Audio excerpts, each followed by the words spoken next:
Let's make something delicious. For this peanut butter banana bread, we are going to start with 3 medium to large bananas that are overripe. Now, you want, when you mash those, you want it to be the equivalent of about a cup of mashed banana. So judge accordingly with your bananas. We also have 1/3 cup of granulated sugar and 1/2 cup of packed light brown sugar.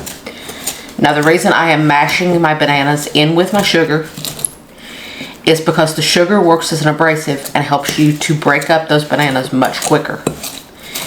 You can get them mashed in about half the time if you mash them with your sugar. Now, as you can see, there are still little chunks of banana in there. Now, if you don't like that in your banana bread, go ahead and completely mash until they're all pureed. I actually like those little chunks of banana. So to this, we are going to add 1/2 cup of full fat sour cream. I would not recommend low fat or fat free because your recipe probably won't turn out right. And we are going to add 1/2 cup of creamy peanut butter. I would say you probably could add crunchy if you like the chunks of peanut. Now we are going to mix those things in before we add the rest of our wet ingredients because that peanut butter can be kind of gloppy to mix in.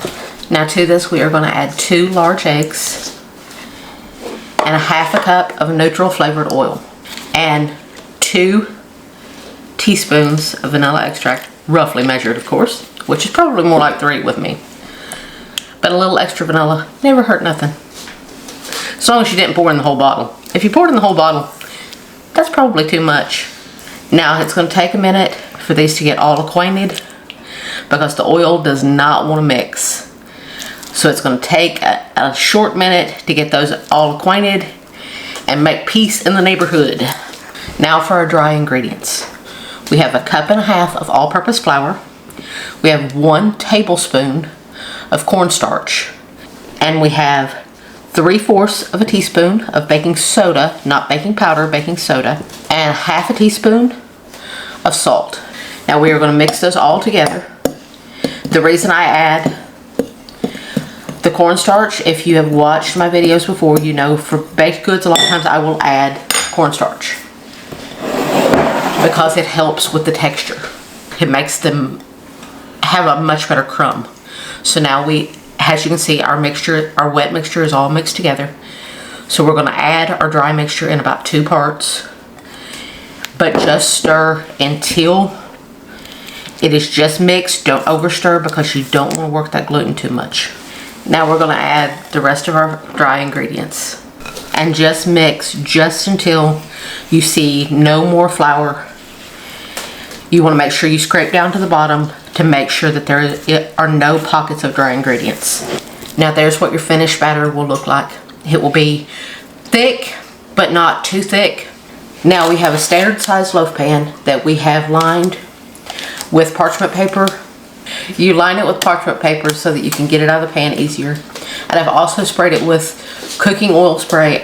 I usually choose to use coconut oil spray because it re-solidifies. And that tends to help a lot because then it's not all running to the bottom and you're getting no coating on the sides. Now while I'm putting this in my pan, I will tell you, have your oven preheated to 350 degrees.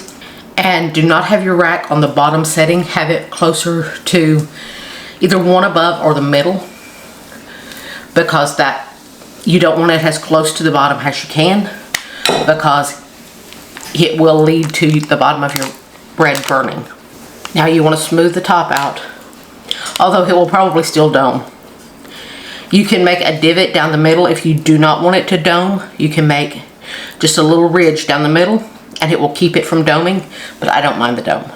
Now we are going to pop this into our 350 degree oven until it's nice and done, but you want to keep an eye on it. If it looks like it's getting brown too quick, then you want to take your oven temperature down to about 325 and let it finish baking slowly so that it doesn't brown anymore. This beautiful bread is out of the oven and it smells amazing. About halfway through the baking process, I did lower the oven to 325 because it was starting to get brown really fast. But I was using a dark coated pan. If you are using like a glass loaf pan, then you may not have to do that.